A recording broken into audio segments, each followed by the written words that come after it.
Starting out with a quick inflation of balloons, today I am using only Calisan balloons in macaroon colors, yellow, pink, and purple in different sizes from 12 to 18 to 5 inch.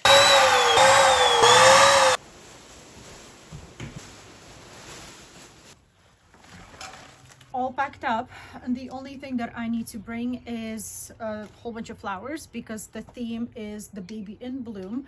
So tripod in hands, let's go.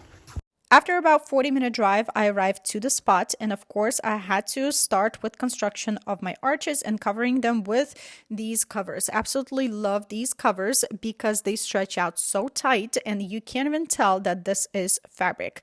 I specifically chose beige color for my covers because I know beige is very popular where I am, and beige was used the most out of all the colors of covers that I have. For my balloons, I started with the long base by tying necks of balloons together and constructing the base that would go across my arches and touch the floor on both sides.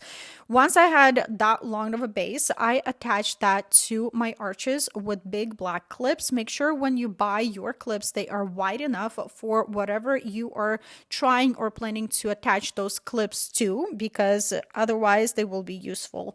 Once I had that base securely secured on my arches, I went and started fluffing that up with extra clusters of balloons, added 5-inch balloons with rubber bands, and 5-inch balloons are the only balloons that I use rubber bands on to attach. I do not recommend rubber bands or 260 loops to use to construct your whole construction because stuff can move way easier than using any other methods. I added a whole bunch of flowers to fit the theme, and it turned out so adorable.